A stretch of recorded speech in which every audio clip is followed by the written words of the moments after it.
이제 지난주에 킹제임스 성경에 대해서 했죠. 이번 주에 교회사에 대해서 하고요. 다음 주에는 오후에 교리에 대해서 이렇게 하려고 합니다. 창세기를 잠깐 쉬고. 그래서 저희 교회가 이제 우리 주변에 교회 참 많이 있잖아요. 저희는 이제 분당 용인 지역은 정말 교회가 많은 지역인 것 같아요. 서울도 많지만 이 지역도 굉장히 많은 것 같아요. 큰 교회도 많고요. 중간 교회도 많고 또 작은 교회들도 많고 저희보다 훨씬 작은 교회들도 굉장히 많아요. 저는 교회 장소 얻으러 다니면서 처음 알았어요. 교회가 그렇게 많은지. 저희가 처음에 구미동에서 시작을 했잖아요. 골목골목 지하 한 2, 3층짜리 빌라들 지하에 교회가 굉장히 많아요. 교회 아니면은 술집 아니면은 뭐 당구장이든지 세 개 중에 하나예요.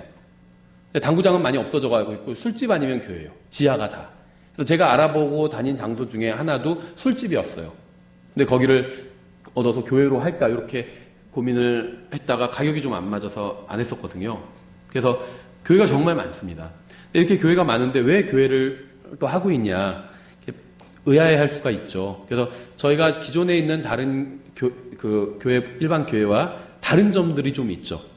그래서 다른 점을 세 가지로 요약하면요. 일단 성경이 다르죠. 그다음에 교회 역사가 다릅니다. 그 다음에는 교리가 좀 다르죠. 그래서 이 세 가지에 대해서 저희가 한 주에 하나씩 이렇게 하려고 합니다. 그래서 이 세 가지 다 저희가 이미 교회에서 이제 교회가 올해 이제 6주년이 되고요. 이제 7년째 교회를 하고 있기 때문에 이미 여러 번 다른 주제입니다. 그래서 저희가 아주 자세히 한다기보다는 이제 한 번씩 리마인드 한다는 생각으로 이렇게 하려고 합니다. 그래서 제가 프린트물도 안 나눠드렸고요. 아주 핵심적인 것만 이야기하려고 합니다. 그래서 지난주부터 원고는 짧게 해서 제가 이거 했던 거니까 핵심적인 것만 하고 빨리 끝내야지 했는데 결국은 시간을 항상 다 채우더라고요. 오늘도 어떻게 될지는 모르겠어요. 원고는 평소보다 훨씬 짧은데요. 좀 길 수도 있습니다. 생각 외로 시간 또 다 채울 수도 있어요. 지금 생각으로는 일찍 끝나는 건데요. 어떻게 될지 모르겠습니다. 그래서 이번 시간에는 교회에서 아주 간략하게 요약하고 핵심적인 것만 이렇게 좀 생각해 보도록 하겠습니다. 먼저 참고로 이제 말씀드리기 위해서 이제 교회사 저희가 좀 보기 전에 두 가지를 좀 말씀을 드리면요. 첫 번째는 이제 성경에 보면 왕국이 나옵니다. 왕국이. 근데 여러 가지 종류의 왕국이 나와요. 근데 이제 크게 보면 두 가지로 우리 구원받은 사람들과 관련해선 이제 두 가지로 구분할 수 있는데요. 물론 이제 이 세상 왕국과 또 하나님의 왕국이 있겠죠. 아주 크게 보면. 그래서 이 세상 왕국은 일시적으로 마귀가 신의 역할을 하고 있습니다. 우리가 속한 그러니까 이 세상 왕국이란 건요, 뭐 다른 게 아니에요. 이 대한민국도 포함되고요, 미국도 포함되고요. 이렇게 얘기하면 어떤 분들은, 이상하다. 뭐 사우디나 이런 데는 왕국이지만, 영국도 왕국이죠. 근데 대한민국은 왕국이 아닌데, 이렇게 생각하실 수 있는데요. 대한민국에는 왕은 없죠. 대통령이 있죠. 대통령은 왕은 아니죠. 5년 하고 다른 분으로 바뀌고 계속 그러잖아요. 영적인 왕은 있어요. 성경에 보면. 이 대한민국을 관할하는 영적인 존재가 있습니다. 그 존재는 안타깝게도요, 일단은 마귀에 속한 사악한 영적 존재라고 봐야 되겠죠. 물론 사악한 영적 존재만 있는 건 아니에요. 또 아마도, 이제 정확하진 않은데 이것은 아마도 각 나라마다, 민족마다 또 관할하는 천사도 있을 것으로 생각이 됩니다. 전담 마크하는 천사도 있고, 천사는요, 성경에 보면 무수히 많아요. 사람을 전담 마크하는 천사도 있고, 이스라엘을 담당하는 천사가 있었죠. 미가엘이었죠. 가브리엘은 천사장이죠. 근데 미가엘은 천사장이 아니죠. 천사장이라고 나오나요? 미가엘은 이스라엘 담당 천사예요. 그렇죠. 그래서 각 민족을 담당하는 천사가 있는 것으로 보입니다. 그렇죠. 근데 이제 이 각 국가들을 통치하는 영적인 통치자가 있는 것으로 보여요. 그래서 대한민국이 왕국은 아니지만 영적인 관점에서 보면 왕국이라는 거죠. 그 왕은 지금 사악한 존재가 그 왕권을 가지고 있습니다.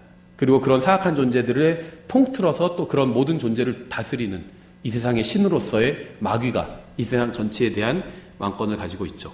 하지만 이것은요, 영원한 것이 아닙니다. 일시적인 겁니다. 그렇죠? 그래서 크게 보면 이 세상 왕국이 있고요. 또 이제 하나님께 속한 왕국이 있죠. 그래서 대한민국, 미국, 북한, 중국, 러시아 다 이 세상 왕국들입니다. 이 세상 왕국들이에요. 예, 저희가 이제 주로 보려는 건 하나님께 속한 왕국을 보려는 건데요. 하나님께 속한 왕국도요, 여러 종류가 있습니다. 저희가 다 다루진 않고요. 두 가지만 먼저 간략하게 말씀드리면, 하나님의 왕국이 있고요. 하늘의 왕국이 있습니다. 하나님의 왕국과 하늘의 왕국이 있는데요. 둘 다, 이건 선한 왕국이죠. 좋은 왕국이고요. 우리가 추구해야 될 왕국입니다. 하나님의 왕국은요, 과거 개혁성경에서 하나님의 나라라고 번역이 되었고요. 하늘의 왕국은 천국이라고 번역이 되었습니다. 약간 좀, 이제 개혁성경에서는 좀 완전히 다른 용어로 되어 있는데, 이제 우리 흠정역에서는 영어 킹제임스 성경 그대로 번역한 거예요. 그래서 하나님의 왕국과 하늘의 왕국이 있는데, 일단 구분하는 방법은요, 아주 쉽습니다. 의 왕국이란 말은 똑같잖아요. 이제 하나님하고 하늘이란 말이 다르죠. 하나님은 요한복음 4장에서 영이시라고 그랬죠. 그래서 하나님은 기본적으로 영이십니다. 그래서 하나님의 왕국은 영적인 왕국을 말해요. 하늘은 물리적인 공간입니다. 비행기가 하늘로 날아다니죠. 새가 하늘로 날아다니죠. 물리적인 공간이에요. 물리적인 존재가 거할 수 있는 공간입니다. 하늘이. 그래서 이 하늘은 물리적인 왕국이에요. 그럼 왜 하늘의 왕국이라고 부르냐? 하늘에서 내려오기 때문에 하늘의 왕국이라고 부른 겁니다.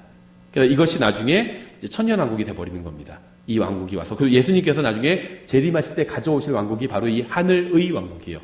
그런데 이제 하늘의 왕국은 킹덤 오브 헤븐이고요. 하늘 왕국도 있어요. 그래서 이제 좀 헷갈리기 시작한 건데, 하늘 왕국은 헤븐리 킹덤입니다. 이거는 우리가 죽어서 가는 하늘에 있는 왕국이에요. 근데 이게 하늘의 왕국과 관련이 있다는 것은 알 수 있겠죠. 우리가 죽으면은 지금 하늘에 있는, 셋째 하늘에 있는 왕국에 갑니다. 그런데 나중에는 셋째 하늘에 있는 왕국을 가지고 주님께서 재림하실 거예요. 그러면 그렇게 본다면 셋째 하늘이 텅 비어버리겠죠.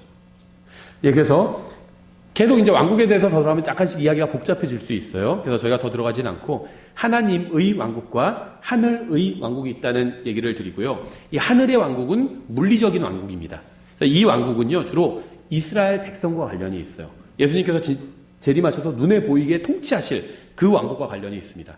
아직은 이 왕국이 도래하지 않았습니다. 이단들은요, 대부분 다 이 왕국이 도래했다고 가르쳐요. 저희 저번에 신천지랑 그 신천지 아줌마가 아주 능글맞게 얘기를 잘하시거든요. 예, 그래서 물론 저 아줌마라고 안 부르죠. 여사님, 선생님, 저 그렇게 불러요. 존중해 줘야 되니까. 이 왕국이 도래했다고 가르칩니다. 천국이 도래했다고. 예수님 재림하셨다고 가르쳐요. 재림하셨는데 왜 문제가 이렇게 많아요? 국가들이 다 문제가 있잖아요. 그러면 지금 바로 잡아 가신다고 그렇게 막 얘기하더라고요. 예. 근데 도래하지 않았죠, 당연히. 예수님 도래하셨으면요, 이런 식으로 되지 않습니다. 어느 국가, 아주 좋은 국가에도 불의가 있잖아요. 어느 국가나 다 문제가 있습니다. 북한이나 이런 데는 말할 것도 없고요. 미국이나 한국 같은, 한국도 그래도 괜찮은 국가에 저는 속한다고 봐요. 전 세계적으로 보면. 이런 국가에도요, 다 문제는 있습니다. 그렇죠? 불의한 점이 있고. 예수님께서 재림하시면요, 이런 거 다 바로잡으실 겁니다. 그렇죠? 하늘의 왕국은 아직 도래하지 않았고요. 이스라엘 백성과 유대인들과 주로 관련이 있습니다. 대한민국이 무슨 세계의 으뜸 국가가 되는 것이 아니라 예수님께서 재림하시면 미국도 아니고요. 이스라엘이 머리 국가가 될 겁니다. 제사장 국가가 될 거예요. 12지파에서 제사장 민족이 있었던 것처럼 전체 민족들, 국가들 중에서 이스라엘이 제사장 역할을 하는 그런 민족과 국가가 될 것입니다. 이건 하늘의 왕국과 관련이 있고요. 그러니까 지금 아직 도래하지 않았어요. 그렇죠? 우리가 이 왕국을 소망하면서 사는 것도 잘못된 거 아니죠? 예수님께서 오시면 이런 왕국이 서게 될 거니까. 근데 우리와 지금 직접적인 관련은 없습니다. 예수님께서 재림하시면 우리도 이 하늘의 왕국에선 통치하게 될 수도 있습니다. 그렇죠? 지금 그러면 우리와 관련 있는 건 뭐냐? 바로 하나님의 왕국입니다. 영적인 왕국이에요. 영적인 왕국. 우리가 주님께 경배를 드리고 복음도 전하고 교제도 나누고 지금 하나님의 왕국이 임해 있습니다. 물리적으로 임하지는 않았어요. 영적으로 임했어요. 나중에 주님께서 재림하시면 하늘의 왕국과 합쳐지게 되죠. 지금 분리되어 있습니다. 하늘의 왕국은요, 하늘에만 있어요. 셋째 하늘에만. 근데 그게 왕국이 통째로 내려오는 겁니다. 그 왕국의 수도가 새 예루살렘이거든요. 새 예루살렘이 통째로 예루살렘은요, 전 지구의 수도가 되고요. 새 예루살렘은 전 우주의 수도예요. 전 우주의 수도가 일로 내려오는 겁니다. 지금은요, 중심이 지구가 아니에요. 셋째 하늘이에요. 근데 셋째 하늘에 있는 새 예루살렘이 임하게 되면요, 아마 정확히 어떻게 임할지는 몰라요. 왜냐하면 물리적인 도시거든요. 셋째 하늘은. 물리적인 도시인데 크기가 대략 한 미국만 해요. 엄청나게 큰 도시예요. 그렇죠. 아마도 예루살렘 위에 공중에 임하게 되겠죠. 그래서 거기에 그리스도인들이 거주하게 됩니다. 그리고 지상에 있는 예루살렘엔 유대인들이 거주하게, 예루살렘뿐만 아니라 가나안 전체 유대인들이 거주하게 되겠죠. 이제 전 세계는 이제 12민족이 나눠서 거주하게 되겠죠. 그래서 아직은 분리되어 있는데요. 나중에 주님께서 재림하시면 하나님의 왕국과 하늘 왕국, 두 왕국이 합해지게 됩니다. 지금은 하늘의 왕국은 셋째 하늘에만 있어요. 여기는 없습니다. 하나님의 왕국은 지금은 이 세상의 그리스도인들과 함께 있습니다. 우리가 하나님의 왕국을 이루면서 있는 거예요. 마치 우리가 구원받은 사람들이 교회를 이루면서 있는 것처럼 약간 개념은 다르지만 우리가 하나님의 왕국 안에 있고요. 그 왕국의 일부가 되었습니다. 그렇죠? 예, 그래서 우리가 지금 말하려는 교회는요, 바로 이 하나님의 왕국과 관련이 있다. 이 얘기를 드리려고 한 겁니다. 근데 하나님의 왕국은 영적인 왕국이라고 그랬잖아요. 물리적인 왕국이 아니에요. 그래서 예를 들면 이 도시, 서울시는 하나님의 도시다. 이렇게 얘기할 수는 없습니다. 물리적인 것과는 관련이 없어요. 하나님의 왕국은. 지금 이 세상에선. 예, 그래서 영적인 것과만 관련이 있고요. 교회는 바로 이 하나님의 왕국에 속해 있습니다. 지금은. 그리고 두 번째 말씀드리고 싶은 건요, 아담과 이브가 죄를 지은 이후에 이 세상에는요, 크게 보면 두 부류의 사람이 있습니다. 하나님을 따르는 사람들과 마귀를 따르는 사람들이에요. 가인과 아벨 같은 경우에 극명하죠. 아벨은 하나님을 따르는 사람이었죠. 하나님을 따른다는 건요, 하나님의 말씀을 믿는다는 거예요. 하나님의 말씀대로 행한다는 겁니다. 가인은 마귀를 따르는 자였죠. 근데 우리가 창세기 공부하면서 배웠죠. 가인도 주님께 경배하러 나왔죠. 바알에게 나아간 게 아니에요. 하나님 앞에 경배하러 나왔습니다. 그렇죠. 그 가인이 열심히 일하는 사람이었죠. 하나님의 존재 믿는 사람이었어요. 근데 가인은 마귀의 종교를 상징하죠. 가인의 길, 이거 잘못된 길을 말하는 거예요, 성경에서. 참된 하나님 앞에 나왔고 열심히 일하는 사람이었지만, 열심히 일한다는 건 이 세상에서도 훌륭한 사람이었다는 거예요. 가인이 무슨 동네 불량배 같은 사람이 아니었어요. 열심히 일하는 사람이었어요. 농사꾼이었어요. 농부였습니다. 열심히 일하는 사람이었어요. 사회적으로도 훌륭한 사람이었다는 거예요, 가인은. 그리고 참되신 하나님 앞에 나왔습니다. 무슨 이슬람 교도가 아니었어요, 가인은. 지금으로 치면 동네 침례 교회, 바른 교회에 나오는 사람이었다는 거예요. 근데 왜 마귀를 따르는 사람으로 분류가 될까요? 하나님의 말씀대로 하지 않았던 거예요. 그렇죠. 그거 하나 갖고 하나님께서 어린 양을 바치라고 말씀하셨는데 그걸 거부했잖아요. 그래서 마귀를 따르는 사람으로 분류돼 버린 겁니다. 아벨은 그거 한 가지로 하나님을 따르는 사람으로 분류가 됐고요. 지금도 마찬가지입니다. 하나님을 따르는 사람들이 있고요. 마귀를 따르는 사람들이 있어요. 안타깝게도요. 이 세상 구원받지 않은 사람들은 다 마귀를 따르는 사람들이죠, 일단. 근데 구원받은 사람들이 또 다 하나님을 따르는 사람은 아니라는 겁니다. 구원받았으면서도요, 엉뚱한 데 가서 마귀를 따르는 사람들도 있어요. 신천지 얘기했었는데, 신천지, 여호와의 증인, 몰몬교, 거기서 가르치는 교리를 그대로 믿으면 구원 못 받습니다. 행위구원 가르쳐요, 다. 그때 그 신천지 아주머니도 인정하셨어요. 구원 확신하니까 못한대요. 제가 왜 못하는지 알려드릴까요? 행위구원을 믿기 때문에 그래요. 그랬거든요. 행위구원을 믿으면요, 구원을 확신할 수가 없어요. 신천지나 여호와의 증인이나 몰몬교나 안상원 증인이나 하여튼 이런 이단들이 가르치는 교리대로 믿으면 절대 구원받을 수가 없습니다. 행위구원 가르치기 때문에. 근데 구원받고 나서 하나님의 말씀을 공부하지 않아서 분별력이 하나도 없어서 그런 데 간 사람들이 있어요. 신천지 막 몇십만 모여 있으면요, 다 구원받지 못한 사람이 아니라는 겁니다. 구원받은 사람도 있습니다. 있어요. 물론 이제 직접적인 말씀은 아니지만 예수님께서 미래에 관해서 이제 대환란에 관해서 적그리스도에 관해서 말씀하시면서 할 수만 있으면은 선택된 자들도 너희도 속일 거다 이렇게 말씀하셨죠. 유대인들 속일 거라고 말씀하셨어요. 하나님에 대해서 아는 사람들도 속일 거라고 말씀하신 거거든요. 마찬가지예요. 마귀는요, 마귀의 별명이 뭔지 성경에 나오죠. 온 세상을 속이던 자라고 말씀하고 있어요. 우리도 다 속인다는 거예요, 마귀가. 우리도요, 다 속는 게 있어요. 구원과 하나님 킹제임 성경과 바른 성경과 이런 건 속지 않고 있죠. 교회와 이런 건 속지 않고 있어요. 근데 인생에서 다른 조그만 부분은 속는 게 있어요, 우리도. 마귀의 뜻대로 한 게 있어요, 우리도 살면서. 왜 그렇게 한 줄 아세요? 마귀에게 속은 거예요. 너가 구원받고 바른 성경 쓰고 바른 교회 다니고 그래도 전도도 하고 그러면 됐지. 이 정도는 좀 부정하게 해도 돼. 마귀가 그럴 때가 있어요, 우리 마음에. 우리가 그래, 맞아. 내가 그래도 바른 성경 믿고 있고 나 구원도 받았고 복음도 전하고 전도지도 나눠주고 헌금도 하고 교회에서 봉사도 하고 이 정도 요 조그만 거 좀 부정하게 한다고 그래서 이게 뭐가 큰일 나는 거겠어? 그게 마귀에게 속은 거예요. 마귀는요, 사람들 다 속여요. 이 세상 사람들은 아주 큰 걸 속이고 있고요. 그리스도인을, 성경대로 믿는 그리스도인일수록 아주 적은 걸 속여요. 이 세상 사람들한테 막, 예를 들면 돈으로 치면 10억, 100억짜리 속인다면, 우리한테는 1,000원짜리, 10원짜리 속일 수도 있어요. 10원짜리로 속으면 속은 거예요, 그건 마귀한테. 마귀는 이 세상을 속이는 자고요. 이단들에도 예수님을 믿고 구원받았지만 성경을 잘 몰라서 거기에 빠진, 거기 가서 인생 낭비하고 있는 사람들이 있다는 겁니다. 그래서요, 마귀를 따르는 사람들은 굉장히 많아요. 하나님을 따르는 사람들은 소수입니다. 왜냐하면 구원받은 사람 중에서도 하나님을 안 따르고 엉뚱한 데 가서 인생 낭비하는 사람들이 많기 때문에. 그래서 이 세상에는 그러니까 이제 우리는 하나님의 왕국에 속해 있죠. 영적인 왕국입니다. 또 이 세상에는 하나님을 따르는 사람도 있고 마귀를 따르는 사람들도 있다는 겁니다. 항상 그래왔어요. 그렇죠. 가인과 아벨 그 시대부터 있었습니다. 항상 그래왔어요. 그렇죠. 예, 이런 걸 먼저 전제로 말씀드리고 아주 간략하게 이제 교회사에서 아주 핵심적인 문제만 살펴보겠습니다. 성경에서는요, 교회를 여러 가지 의미로, 교회라는 말을 여러 가지 의미로 사용을 합니다. 사도행전 7장에서 이스라엘을 교회로 부른 적이 있어요. 이스라엘은 교회가 아니죠. 구약에서는요, 교회라는 말이 나오지 않습니다. 근데 신약에서 사도행전 7장에서는요, 이스라엘이 마치 교회와 같았다. 그런 의미로 광야에 있던 교회라고, 광야에 있는 이스라엘 무리를 그렇게 불렀습니다. 근데 왜 이렇게 불렀냐면요, 교회라는 말 자체, 이거는 그 단어의 사전적인 의미를 좀 생각해 볼 필요가 있어서 그래요. 성경적인 의미의 교회라는 말과 사전적인 의미의 교회라는 말이 약간 다릅니다. 교회라는 말을 다른 말로 바꾼다면 가장 교회라는 말과 유사한 말이 뭐냐면 바로 회중이라는 말입니다.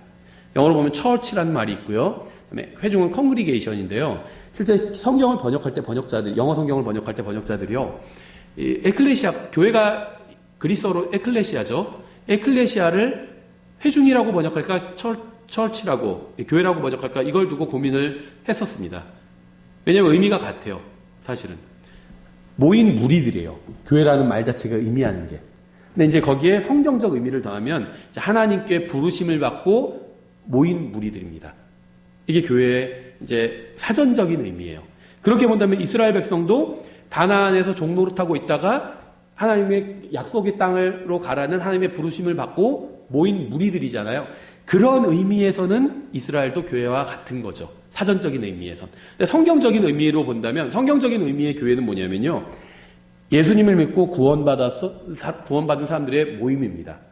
예수님을 믿고. 그래서 예수 그리스도의 일부가 된 사람들이에요. 이스라엘 백성은 예수님의 일부가 아니거든요. 그래서 성경적 의미와 사전적 의미가 교회라는 말이 서로 좀 다르죠, 의미가. 예. 그래서 우리가 지금은 이제 사전적 의미로 이렇게 한번 이야기를 한 거고요. 사전적 의미로 더 얘기를 하자면요, 이스라엘도 교회가 될 수 있고요. 이교도들의 모임도 교회라고 부릅니다. 성경에서는요. 이게 사도행전 19장 37절 39절에 나와요. 명백하게 이거는 이교도들의 모임인데요, 교회라고 그냥 불렀어요. 어떤 의미로 부른 거냐면 그냥 congregation, 회중. 불교를 믿는 사람들이 모여 있어요. 교회라고 그냥 부른 겁니다. 그렇죠. 어떤 분들은요, 막 너무 성경적으로 하려고, 교회는 다 예수님을 믿고 구원받은 사람들인데 잘못 믿는 교회는 교회라고 부르면 안 된다. 이런 분도 있어요. 그래서 교회라고 안 불러요.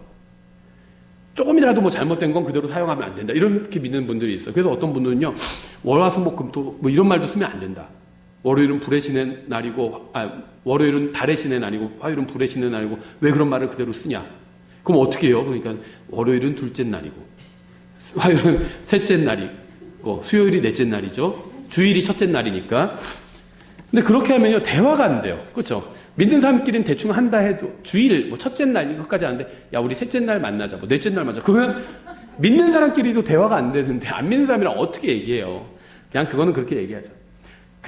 그거는 그냥 사용해야죠. 우리가 불의 신을, 달의 신을 믿지 않잖아요. 그러면 되는 거지. 그 용어 자체도 다 안 쓸 수는 없다는 거죠. 그럼 사람 이름도 함부로 못 불러요.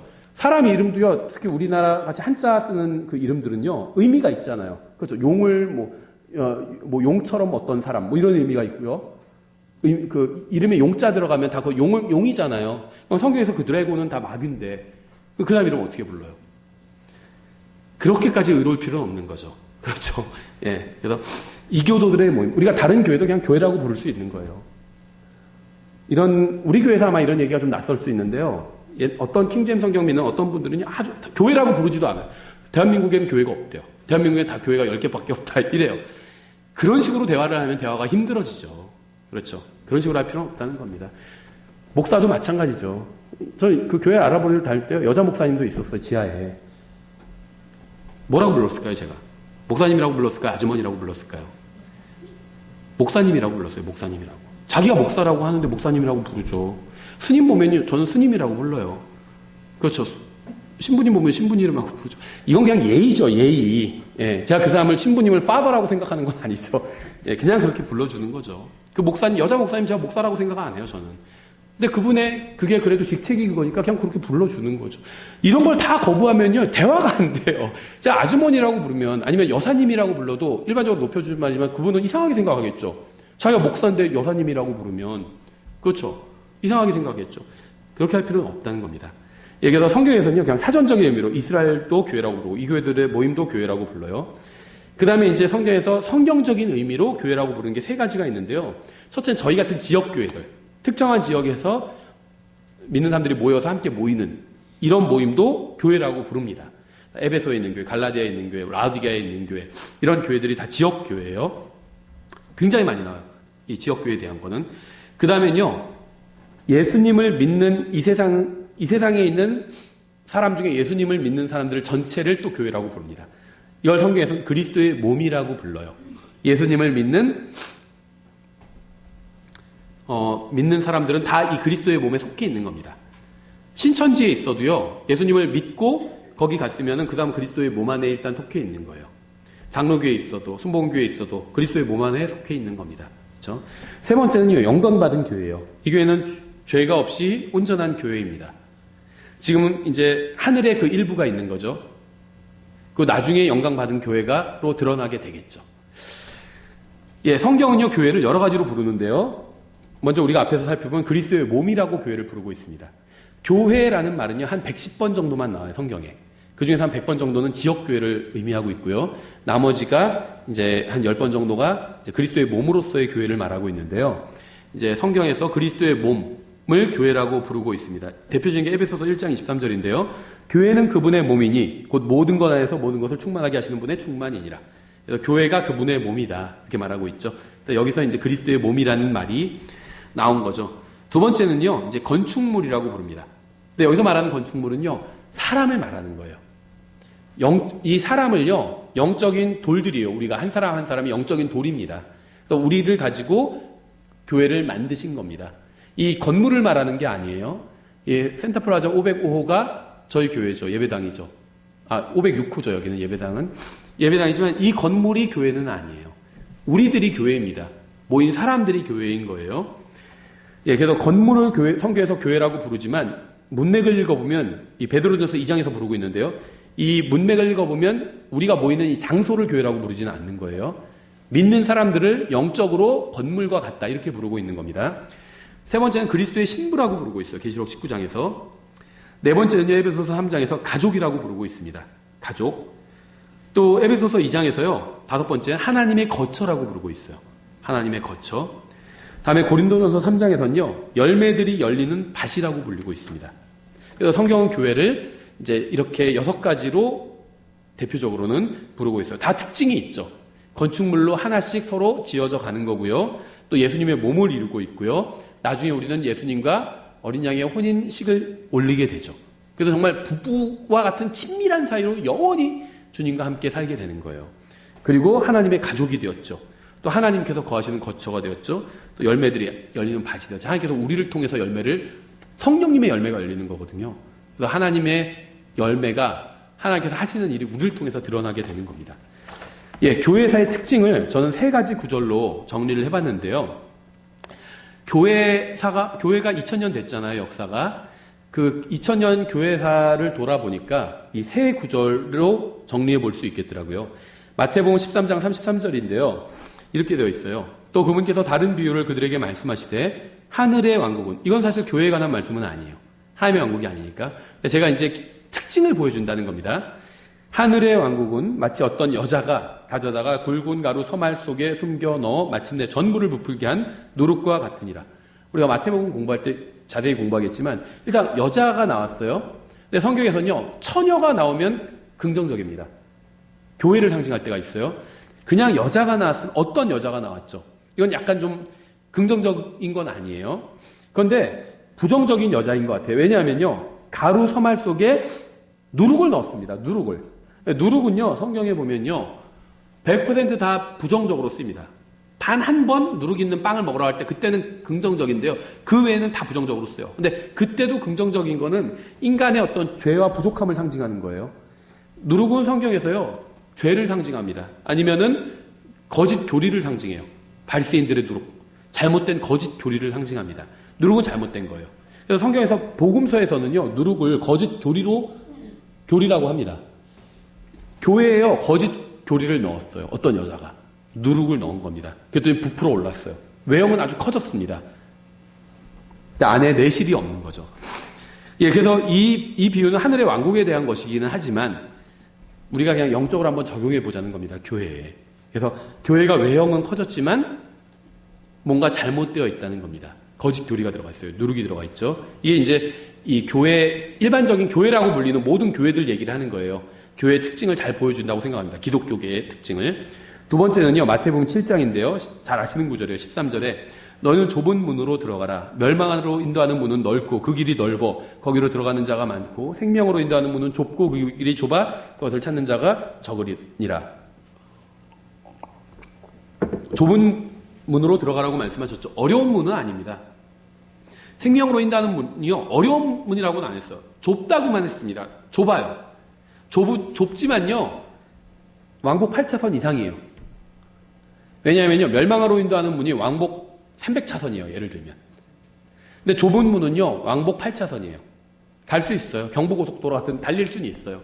그런데 멸망으로 인도하는 길에 비해서 좁다는 거지, 막 아예 뭐 1cm 대에서 막 발 디딜 필요도 없이, 뭐 중국에 뭐 잔도 있잖아요. 아주 막 작은 공간이잖아요. 길이 좁잖아요. 그런 길은 그런 건 아니라는 겁니다. 막 가기가 어렵고 막 두렵고 그런 길은 아니라는 겁니다. 어려운 길은 아니에요. 좁을 뿐이에요. 어디에 비해서? 멸망으로 인도하는 문에 비해서. 이런 거나 같아요. 어떤 농구 선수가요, 186인데요. 186이면 작은 건가요? 키가 엄청 큰 거죠. 단신 농구 선수 이렇게 불려요. 농구 선수들도 한 2m 하니까 그 사이에선 작은 거예요. 상대적인 거죠. 멸망으로 인도하는 문이 워낙 넓어요. 그 길이 워낙 넓습니다. 거기에 비하면 여기는 좁기 때문에 좁은 길이라고 불리는 거지, 어렵다는 말은 어디도 안 나와 있습니다. 어렵지 않아요. 바른 교회 다니는 게 어렵나요? 제가 봤을 때는 더 쉬워도 안 되는데 더 쉽다고 생각해요. 이상한 교회 다니면요, 더 어려워요. 일주일 내내 나와야 되죠, 교회에. 헌금도 더 많이 해야 돼요. 그렇죠. 왜냐면 헌금 봉투 자체가 많아요. 빨주노 초파는 뭐 내는 것도 일단요, 많이 거두면요, 많이 거쳐요. 제가 놀란 게요, 저 여의도에 살았었는데, 딱 한 번 가봤어요. 여의도에 있는 아주 유명한 은사주의 교회를, 큰 거 있잖아요. 굉장히 큰 거. 믿습니다 하시는 목사님 계신 분. 평일 집회에 참석했어요, 한 번. 세계에서 제일 큰 교회니까 한 번 호기심에 가봤어요. 헌금을요, 3번을 걷더라고요. 한 예배 시간에. 그게 특별한 날인지 그런 건 모르겠어요. 시작할 때 걷고, 중간에 걷고, 끝날 때 걷더라고요. 3번을 돌아요. 바구니가. 와, 그래서 참 징하다 막 이런 생각을 했었는데 쉽지 않아요. 그런 교회 다니는 게. 새벽 기도 또 나오라고 그러죠. 안 나오면 또 믿음 없다고 그러죠. 금요철에 저도 일반 장로교회 될 때 새벽 기도랑 금요철에 나갔었어요. 고등학생, 고3? 없어요. 다 나와요, 고3. 거기 나와도요, 서울대 가려면 가더라고요. 새벽 기도에 나오고 금요철에 나오는데, 안 나온다고, 그건 별개더라고요. 네, 그렇게 나오라고 했어요. 그래서 나갔어요. 나가야 된다고 생각을 하고. 바른 교회 다니고 바른 성경 아는 게 신앙생활에 전 더 어렵지는 않다고 생각합니다. 별개의 문제예요. 예. 그런데 항상 하나님의 말씀대로 한 사람들은 소수였습니다. 기독교 역사상. 세 번째 특징은요, 갈라디아서 4장 29절에 있어요. 그러나 그때 육체를 따라 태어난 자가 성령을 따라 태어난 자를 핍박한 것 같이 지금도 그러하도다. 항상 육신을 따라 태어난 사람이 성령을 따라 태어난 사람을 핍박합니다. 그게 법칙이에요. 육신적인 사람이 영적인 사람을 핍박합니다. 그게 법칙이에요. 로마 카톨릭이 침례교회를 핍박했죠, 중세에. 이단이라고, 도나티스트, 폴리시안, 왈덴시안, 중세에 다른 이름으로 불렸어요. 그 사람들을 핍박했습니다. 지금 시중에 나와 있는 교회사는요, 95% 이상이 로마 카톨릭 중심의 교회사예요. 개신교 교회사도. 개신교도요, 교회사 어떻게 되는지 아세요? 처음에 카톨릭이 됐다가, 카톨릭으로 쭉 이러다가 카톨릭 교회가 부패해서 개신교가 나오게 됐다. 이렇게 가르쳐요. 개신교의 뿌리를 카톨릭에 두고 가르쳐요.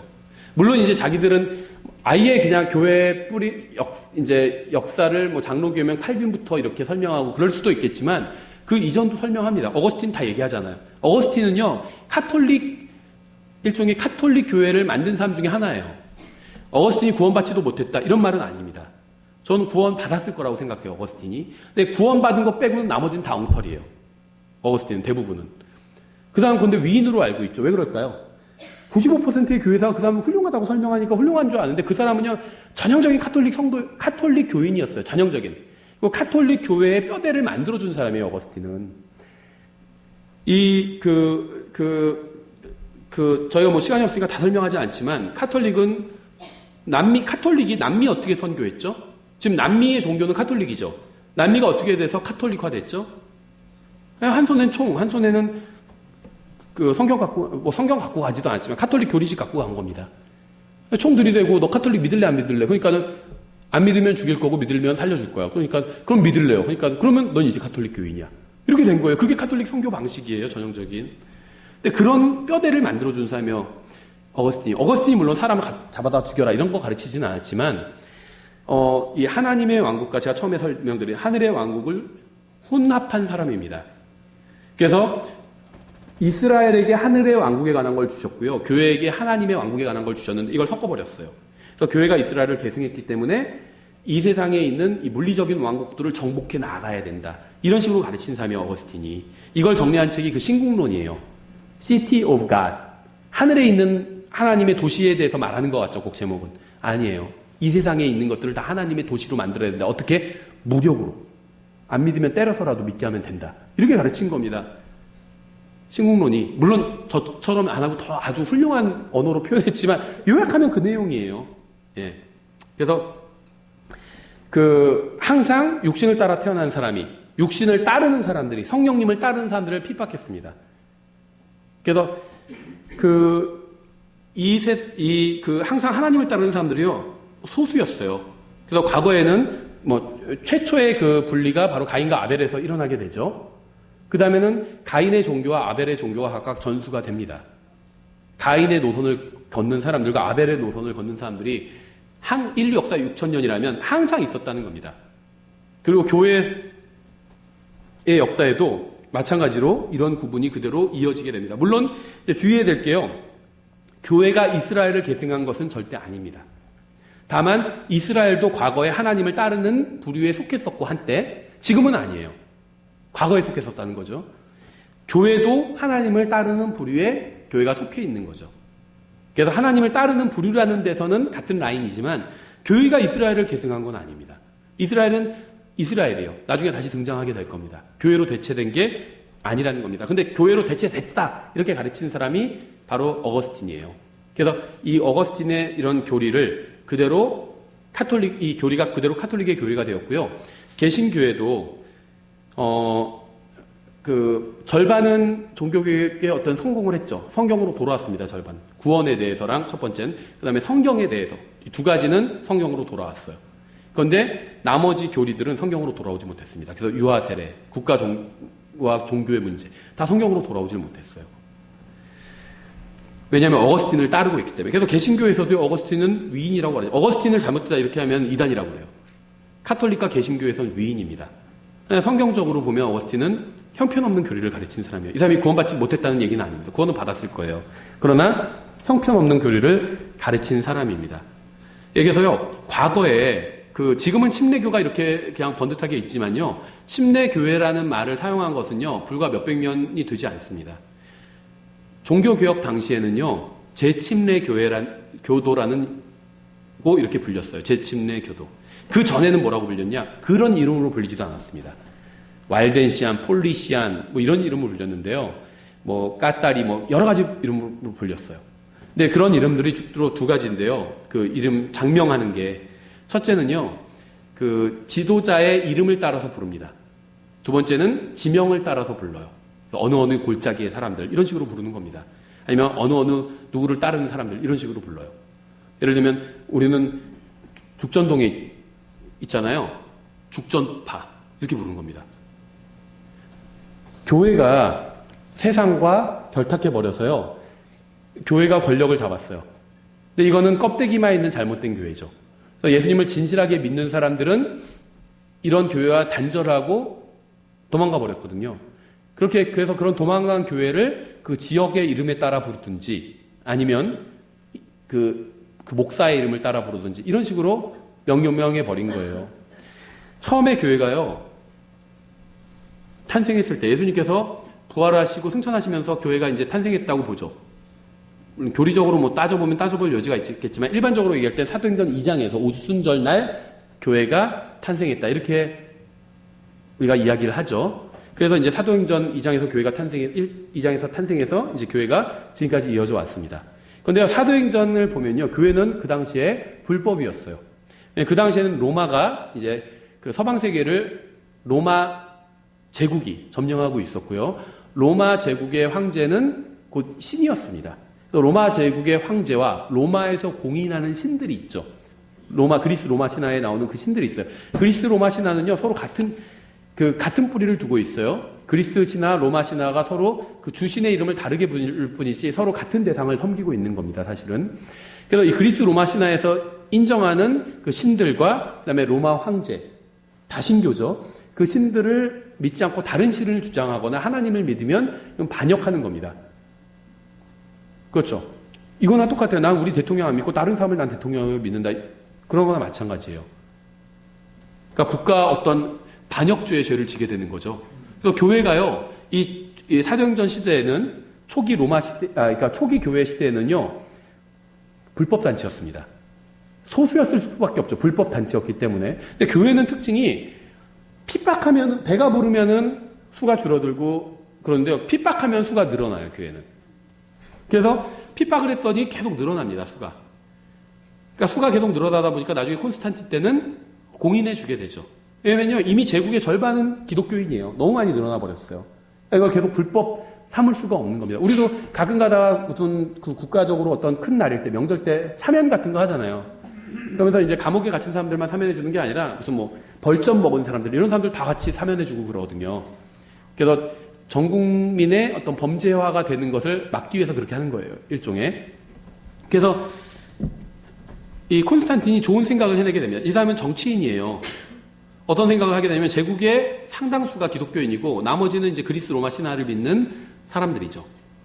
이 사람들이 서로 갈등을 하고 있어요. 근데 이제 통치자 입장에서 갈등한 사람을 잘 화합해야 되거든요. 그렇죠? 그래서 어떻게 화합할까 하다가 좋은 아이디어를 낸 게 종교를 통합하자 생각한 겁니다. 근데 기독교와 다른 종교를 어떻게 통합하냐? 껍데기는 기독교의 껍데기를 가져오고 알맹이는 다른 종교의 알맹이를 가져오면 되지 않냐? 이 생각을 한 겁니다. 어저께까지만 해도 주피터상이었는데 오늘부터는 성 베드로상이 돼버린 거예요. 어저께까지만 해도요, 비너스상이었는데 오늘부터 마리아상 돼버린 겁니다. 이름만 그냥 바꿔버린 거예요, 이름만. 어저께까지 신전이었는데 오늘부터 교회예요. 어저께까지 무슨 신전에 무슨 제사장이었는데 오늘부터 이제 감독이 된 겁니다. 목사가 돼버린 거예요. 그러니까 그 당시에는요, 이제 교회, 그 당시에 예수님을 믿는 사람들 이제 도나티스트라고 불렸었죠. 이 사람들이 모인 겁니다. 그러니까 모여서 회의를 한 거예요. 회의를 했는데 그동안 300년간 10번에 걸쳐서 아주 혹독한 박해를 받았거든요. 근데 국가에서 이제 공인을 해준 거예요. 국가의 종교로. 그런데 껍데기만 그렇게 용어만 성경의 용어 갖다 썼고 껍데기만 갖고 왔을 뿐이지 알맹이는 이교도예요. 그러니까 회의를 하면서 두 파로 나뉘게 됩니다. 한쪽은 야 그래도 껍데기만 기독교지만 그래도 이것만 해도 어디냐. 이제는 그래도 마음 놓고 교회 다닐 수 있는 거 아니냐. 그리고 우리가 목사니까 우리가 잘 가르치면 되는 거 아니냐. 이런 파가 있었겠죠. 반대파는 말이 안 된다. 국가에서 요구하는 건 그런 수준이 아니다. 이거는 완전히 그냥 마귀의 종교화 돼버린다. 그래서 우리는 타협할 수 없다. 그래서 타협하지 않는 사람들이 나온 겁니다. 타협한 사람들은 이제 공무원이 된 거예요. 어저께까지만 해도 예를 들면 수배자였는데 심하게 비유를 하면 오늘부터 공무원이 된 겁니다. 얼마나 좋아요. 그렇죠? 타협한 거예요, 이 사람들. 그래서 이 사람들 국가교회의 일원이 된 거고요. 이게 이제 대략 AD 한 300년경에 일어나게 된 겁니다. 이때는 아직 카톨릭도 본격적으로 나오지 않았어요. 그리고 나머지 이제 그걸 거부한 사람들은 황제의 명을 거부한 거죠. 이 사람들은 이제 더 심한 불법 단체가 돼버린 겁니다. 황제가 봤을 때 괘씸하죠. 아니, 이걸 그래도 하나로 종교 만들고 용어를 다 기독교 거 써주겠다고 하는데 그걸 거부하고 도망가 버린 사람들이요. 더 괘씸하겠죠. 더 혹독한 비판을, 박해를 받게 됩니다. 게다가 어저께까지만 해도 같은 동료였는데 한쪽은 이제 그 황제의 그 손을 잡은 사람들은 이제 원수가 된 거잖아요. 그럼 이제 이 사람들은 기독교를 잘 아니까 더 극심한 박해가 일어날 수 있겠죠. 일본 시대도요. 일본 순사보다 우리나라 그 앞제비들이 더 무서웠거든요. 속속들이 다 알아요. 그렇죠. 누가 독립군이 뭐 투원하고 누가 다 압니다. 그거를 같은 민족이니까. 더 무서운 박해를 받기 시작한 겁니다. 그래서 이때부터 거짓 종교가 국가 종교, 이 종교는요. 이 콘스탄틴이 만든 이 교회는요. 이게 이제 나중에 AD 500년경에 로마 카톨릭 교회가 돼요. 이 종교는요. 뿌리가 가나안 종교예요. 가나안 종교. 하는 짓이 똑같아요. 우리 나중에 그 재판관기도 공부할 건데요. 사사기 보면은요. 아버지 제사장이 있고요. 제사장이 아버지라고 불려요. 우상이 있고요. 거기 섬기고. 그런 종교 시스템이 사사기에 나와요. 그렇죠. 제사장 납치해 가고. 그러니까 왜 내 종교를 납치해 갔어? 막 이러고 막 따지러 오죠. 참된 종교는요. 납치해 갈 수가 없어요. 누가 저의 종교를 납치해 갈 수가 없어요. 그렇죠. 저의 종교를 납치해 가려면 예수님을 납치해 가야 돼요. 불가능해요. 거짓 종교는요. 훔쳐갈 수가 있어요. 납치해 갈 수가 있어요. 그 사람이 모시는 우상이랑 그 사람이 모시는 제사장 납치해 가면요. 납치해 간 거예요. 누가 와서 저 잡아간다고 해도 여러분의 종교는 잡아갈 수가 없어요. 그렇죠. 목사 한 사람 잡아갔다고 해서 종교를 잡아갈 수는 없어요. 우리는 목사를 믿는 게 아니라 하나님 믿으니까 하나님을 잡아가기 전엔 우리 종교를 잡아갈 수가 없어요. 그런데 거짓된 종교는요. 잡아갈 수가 있어요. 그 막 항의를 해요. 왜 내 종교를 갖고 갔어? 막 이렇게 항의를 하고 막 싸우고 있잖아요. 그러니까 우리 군대를 봐. 가만 안 있을 거야. 조용히 가는 게 좋아하니까 딱 보고 군사 많으니까 그냥 가죠. 예. 그게 뿌리예요. 발람의 종교, 가나안 종교, 가인의 종교. 그게 계속 이어져 내려오다가 그리스 로마의 종교가 돼버렸고요. 이거를 콘스탄틴이 껍데기를 기독교로 갈아치워버린 거예요. 바꿔버린 겁니다. 그리고 이게 AD 500년경에 이제 로마 카톨릭이라는 이름을 쓰기 시작합니다. 왜냐면 처음엔요, 로마 카톨릭이 주도할 수 없었어요. 로마 카톨릭은요, 이제 로마에 있는 큰 교회가 이 제국의 종교를 주도해 나가기 시작한 건데요. 자세히 얘기할 수는 없지만 대략적인 큰 얘기를 드리면 이 콘스탄틴이 이제 교회를 공인했을 때 큰 교회가 두 개가 있었습니다. 로마에 있는 교회가 덩치가 컸었고요. 다른 하나는 바로 콘스탄티노플에 있는 교회가 덩치가 컸었어요. 콘스탄티노플 이름만 들어도 알 수 있겠죠. 콘스탄틴이 황제가 사는 도시였습니다. 그러니까는 여기에 있는 교회는 덩치가 커도 황제에 좀 눌려 있었겠죠. 그래서 황제와 비교적 멀리 떨어져 있었던 이 로마에 있는 교회가 덩치를 키우기 시작했습니다. 그래서 나중에는 이 제국의 종교의 주도권을 가지게 돼요. 그리고 이제 로마 카톨릭의 총 본산이 돼버리게 됩니다. 그래서 이 로마 카톨릭의 그 뿌리는요, 이게 제국의 종교예요. 콘스탄틴이에요, 바로. 그리고 더 이전 뿌리를 본다면 사사기에 나오는 그 종교 집단이에요. 가나안 종교예요. 뿌리가. 껍데기만 갖고 왔을 뿐입니다. 껍데기만. 생각해보세요. 잘 생각해보세요. 성경 어디에서 성경을 가르치는 지역교회 인도자가 결혼하면 안 된다. 그런 말이 어디 있어요? 반대죠. 혼인을 안 하는 건 상관없습니다. 난 결혼 안 하겠다. 그건 자기 자유예요. 근데 성경을 가르치는 목사는 결혼하면 안 된다. 그럼 그거는 마귀의 종교입니다. 혼인을 금하고 음식을 상가라고 가르치는 거. 이게 마귀의 종교의 특징이에요. 음식 어떤 거 안 먹으면 더 거룩해 보이고 결혼 안 하고 있으면 더 거룩해 보이고. 근데 사람이 그런 걸로 거룩해지나요? 사람은요, 그런 게 아니라 하나님의 말씀으로 거룩해져요. 하나님의 말씀대로 살면 그 사람이 거룩한 사람입니다.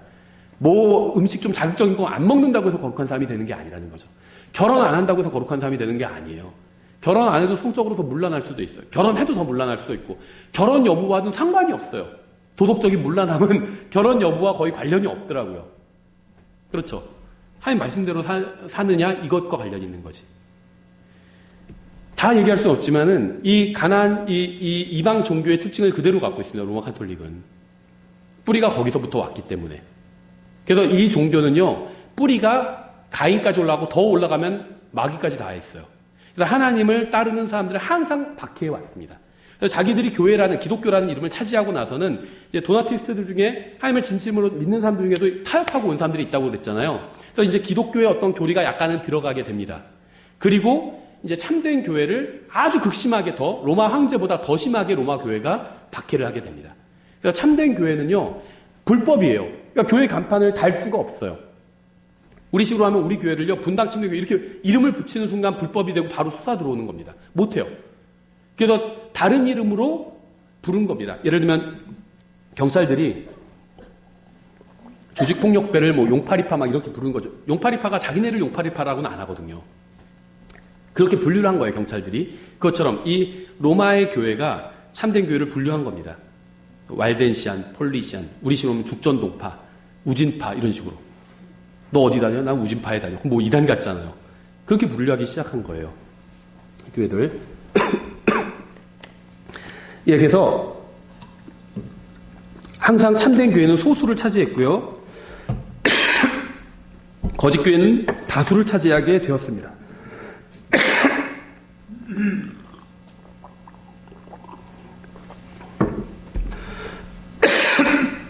죄송합니다.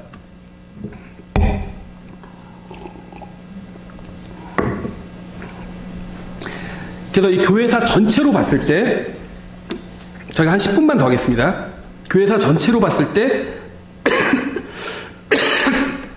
특징을 이야기할 수 있는데요. 첫 번째는 어느 지역에 가서 누군가 복음을 전합니다. 복음을 전하면 사람들이 모이죠. 그럼 어떻게 하죠? 성경을 가르칩니다. 그 다음에는 어떤 교회가 서게 되고요. 이제 문화가 있게 돼요. 그 교회의 어떤 전통 이런 게 서게 됩니다. 좋은 것이든 나쁜 것이든. 그러다가 그 교회가 지속되다가 그 다음에 그 교회가 변질이 됩니다. 그럼 변질되고 나서는 다시 이교도화 돼버려요. 그래서 전파가 있고 가르침이 있고 문화가 있고 배교가 있고 이교도화 되면요, 다시 누군가 가서 거기에서 또 복음을 전해야 돼요.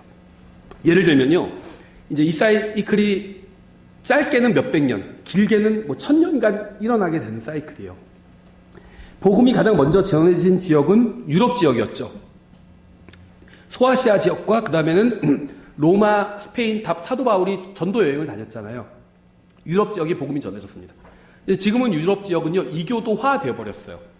이교도화. 하나님을 거부하고 하나님 모르는 사람들이 이교도예요. 성경에 의하면. 뭐 아마존에 있는 아마존에서 무슨 벌거벗고 다니는 사람들만 이교도가 아니라 뭐 요즘은 유럽도 벌거벗고 다녀요.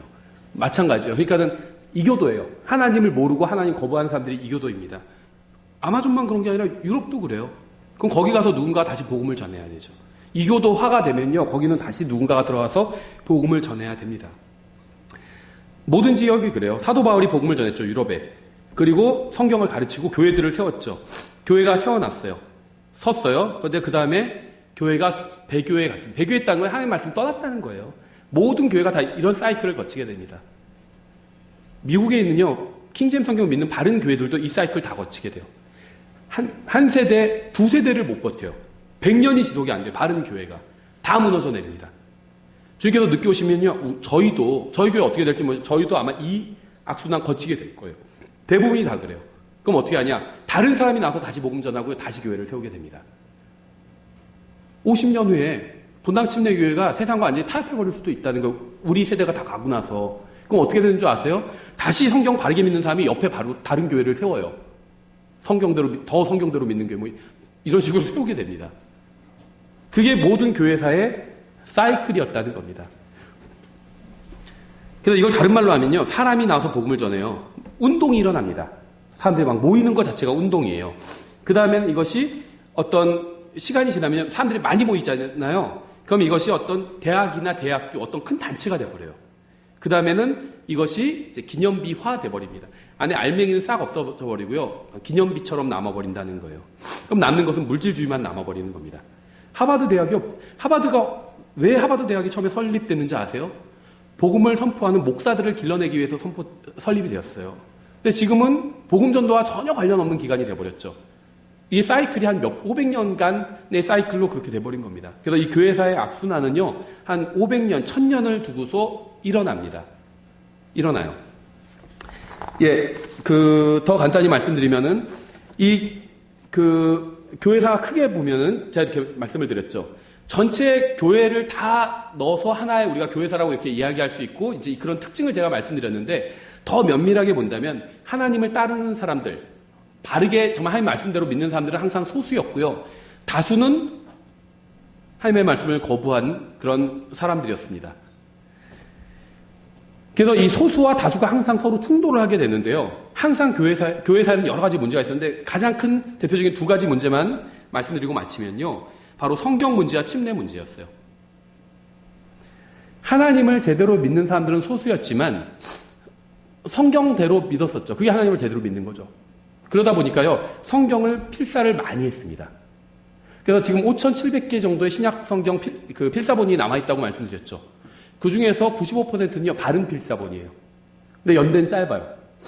그리고 나머지 5%가 아니라 나머지 1%도 안 되는 0.05% 정도 되는 아주 소수의 몇십 개의 필사본만 잘못된 필사본인데요. 연대가 깁니다. 그래서 학자들은 연대가 긴 거를 더 점수를 주기 시작했는데요. 성경만은 그래서는 안 된다는 거죠. 바른 필사본은 이 수량은 많은데 연대는 왜 짧을까요? 종이로 돼 있어요. 사람들이 많이 본 겁니다. 낡아서 없어진 거예요. 낡아서 없어지면 어떻게 하죠? 다시 복사해 놨겠죠. 수량은 많아진 거예요. 근데 연대는 다 짧아요. 열심히 보면요. 성경책이요. 열심히 보면요. 막 다 해지고 금방 낡아져요. 지금 현대 기술로 만드는 성경책들도. 아주 일부 잘 만든 거 제외하고 나머지는 다 그렇습니다. 집에 성경책이 새 거다. 나는 계속 하나 있는데 새 거다. 그냥 성경 안 읽은 거예요. 그렇죠. 자랑할 게 못 돼요. 그거는. 그렇죠. 나중에 딱 보니까 거기가 파본이에요. 없어. 근데 그걸 10년 전에 산 건데 아직도 모르고 있었어. 파본이었다는 거예요. 그건 자랑할 게 아니라는 거죠. 그렇죠. 안 읽으니까 그런 거죠. 카톨릭 성경이 그랬다는 거예요. 카톨릭 사본이. 연대는 긴데 아주 수량이 적어요. 그런데 상태가 좋아요. 안 봤다는 거예요. 사람들이. 새 거인 겁니다. 새 거인 채로 아무도 안 보니까 베껴 쓰질 않은 거예요. 그거 계속 그대로 둔 겁니다. 그렇죠. 그래서요, 이 사람 수는 훨씬 소수였지만, 성경대로 믿는 사람들은 소수였지만, 필사본은 훨씬 많아요. 성경을 거부했던 사람들은, 껍데기만 기독교였던 사람들은 다수였지만 성경을 보지 않기 때문에 필사본이 적어요. 이 카톨릭에서 개신교가 나올 때요, 다 성경 문제를 통해서 나왔습니다. 그래서 예를 들면 가장 유명한 종교개혁자가 뭐 여러 명 있겠지만 칼빈과 루터를 들 수 있잖아요. 칼빈과 루터의 교리 중에 잘못된 것들이 많이 있어요. 근데 성경은요, 바른 성경으로 돌아왔습니다. 루터 성경은 킹제임 성경과 같은 패밀리에 있는 성경이에요. 칼빈이 협력한 성경이 바로 제네바 성경이거든요. 칼빈의 친인척들이 만들었어요. 제네바 성경. 칼빈의 허락하에 만든 거예요. 제네바 성경은요, 킹제임 성경의 사촌 정도 되는 성경이 같은 패밀리의 성경이에요. 같은 필사본에 속하는 같은 형제 성경입니다. 킹제임 성경이 7째 동생이라면 그 앞에 성경이에요. 제네바 성경이 앞에 성경이에요. 의미 있는 성경이에요. 중요한 성경이고. 그러니까 루터 칼빈은요, 다 바른 성경을 통해서 종교개혁을 하게 된 겁니다. 그래서 이 교회사에서 성경 문제가 중요하고요. 근데 지금 루터의 후예라, 또 칼빈의 후예라고 하는 사람들이 카톨릭 성경 쓰고 있는 거예요. 루터와 칼빈이 인정하는 그 같은 계열의 성경은 킹제임스 성경이에요. 그러니까 진정한 종교개혁의 후예라면 킹제임스 성경 써야 돼요. 웨스트민스터 신앙고백 같은 거 원문 보잖아요. 다 킹제임스 성경 돼 있어요. 그러니까 우리나라 장로교에서 킹제임스 성경 믿는 사람이 이단이라면 웃기는 거예요. 자기들이 믿는 웨스트민스터 신앙고백은요, 장로교에서는 일반적으로 그 집사나 그 장로들 서게 될 때 다 그걸로 뭐라고 그러죠? 문답을 하잖아요. 굉장히 권위 있는 거예요, 장로교에서는. 장로교인이 웨스트민스터 신앙고백을 거부한다. 그럼 그 사람은 장로교인 자격이 없는 거예요. 그렇죠? 출교당해버려요. 근데 웨스트민스터 신앙고백 자체가 킹제임 성경을 갖고 만든 거예요. 그래서 킹제임 성경 문체랑 너무 비슷하고 킹제임 성경 인용하고 있어요, 거기서. 그래서 킹제임 성경이 이단이라고 하면 그 다음 장로교인 자격이 없는 장로교인인 거예요. 그래서 이 성경 문제, 교회사에서 아주 중요한 문제고, 두 번째가 침례 문제인데요. 침례 문제는 구원의 문제예요, 다른 말로 하면. 왜냐면요, 침례를 주지 않는, 이제 침례 교회 외에도 침례 주는 사람들이 있는데요. 이 침례는요, 이게 간증의 의미를 주는 거예요. 예수님께서 나 때문에 죽으시고 묻히시고 부활하셨잖아요. 그래서 예수님께서 나를 대신해서 죽으셨기 때문에 내가 죽지 않아도 되죠. 나를 대신해서 또 부활하셨습니다. 그래서 나도 예수님처럼 죽어도 부활하게 될 겁니다.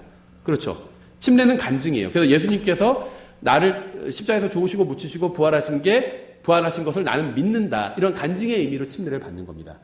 세례는 제가 아까 어거스틴 말씀드렸죠. 어거스틴은 교회가 이스라엘을 계승했다고 가르치죠. 세례가요 할례를 계승한 거라고 가르칩니다. 할례가 언약의 상징이죠. 세례가 언약의 상징이라고 가르쳐요. 언약 안으로 들어오면 그 구원받은 거예요. 우리는 예수님을 믿고 언약 안으로 들어가게 된 거죠. 내가 어떤 집안에서 태어났다고 해서 언약 안에서 태어난 게 아닙니다. 믿고 들어간 거예요, 언약 안으로. 근데 할례를 받으면 언약 안으로 들어오는 거잖아요. 이스라엘 민족적으로. 세례를 받으면 언약 안으로 들어오는 거라고 가르치는 겁니다. 구원과 관련이 있어요. 그래서 왜 중세에 재침례 교도들을 카톨릭에서 혹독하게 죽이고요. 카톨릭이 아니라 장로교에서도 많이 죽였어요. 장로교에서도 많이 죽였어요. 재침례 교인을. 카톨릭만큼은 죽이지 않았지만 죽였어요. 장로교에서. 왜 그랬는 줄 아세요? 구원의 문제를 건드리기 때문에 침례교인들이. 침례교인은 예수님만 믿으면 구원받는다. 이 세례나 침례 이런 거는 구원과는 전혀 관련이 없다. 이렇게 가르친 거예요. 근데 카톨릭 교리 체계에선 세례를 받아야 칠성사를 통해서 구원받는데 구원을 완성해 가는 건데 이 유아 세례가 칠성사의 첫 번째 스타트를 끊는 거잖아요. 스타트부터 못 끊게 막 방해하고 있는 거거든요. 침례교인들이. 그 이제 마지막 라스트를 끊는 게 바로 종부성사거든요. 영화 보면은 죽기 전에 막 신부님을 불러주십시오 그러잖아요. 왜냐하면 종부성사 하고 죽어야 되거든요. 하고 안 죽으면 그 사람은 천국에 갈 수가 없는 거예요. 그게 굉장히 중요하거든요. 성사가. 근데 그거를 방해하고 있는 거예요. 침례교인들이. 그건 안 해도 된다. 예수님만 믿으면 구원받는다. 이렇게 가르치니까는 아마도 카톨릭 교회의 근간을 흔들어 버리는 거예요. 그래서 이 침례 문제가 굉장히 중요한 문제로 정말 사람을 죽일 만큼 동의가 되지 않으면 죽일 만큼 육신을 따르는 사람들은요. 동의가 되지 않으면 죽였어요. 성령을 따르는 사람들이요. 동의가 되지 않으면 도망갔어요. 이 사람이 죽이려고 하니까. 이게 거의 교회사 2000년이면요. 1900년 동안의 역사예요. 침례교인이 이렇게 활보하고 다니면서 자기 믿음을 드러내고 이건요. 불과 200~300년이 채 안 돼요. 그전에는 항상 도망 다녔어요.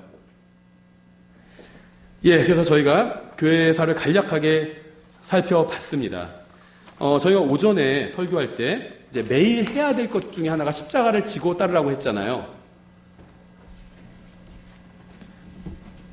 교회사 2000년 중에요. 거의 1700년, 1800년 동안은요. 우리의 믿음의 선배라고 불리는 사람들은요. 십자가를 지고 다녔는데요. 그 사람들이 진 십자가는 목숨이었어요. 목숨. 예수님을 부인하면 살 수 있어요. 편하게 살 수 있습니다. 카톨릭이 맞다. 성경은 좀 틀릴 수도 있고 성경은 다 교황을 통해서만 확정된다. 교황이 가르치는 데만 믿어야 한다. 이렇게만 인정하면 편안하게 살 수가 있었습니다. 그 국민으로 인정받고. 근데 성경을 보니까 그렇게 돼 있지 않잖아요. 그러니까 그걸 거부한 겁니다. 십자가를 진 거예요. 손해가 난 거죠. 우리는 재산에 손해가 나는 것만 생각하는데 그 사람들은 목숨이 손해난 거죠. 십자가를 진 겁니다. 그렇죠. 근데 지금 우리에게 요구되는 십자가는 그 정도는 아니죠. 정부가 무슨 예수님 믿는다고 해서 사람 잡아 죽이진 않잖아요. 그렇죠. 우리는 거기에 비하면 훨씬 더 작은 십자가예요. 시간이 좀 손해날 때가 있고요. 다음에 재물이 좀 손해날 때도 있어요. 그렇죠. 말씀대로 하면 재물이 손해날 때도 있어요. 그렇죠. 일요일에 주님께 경배 드리러 나오면요. 손해날 수 있어요. 자영업하면 장사하는 게 훨씬 돈 더 많이 벌어요. 일요일에 문 닫는다고 해서 토요일에 2배 수익 올라가지 않거든요. 절대로.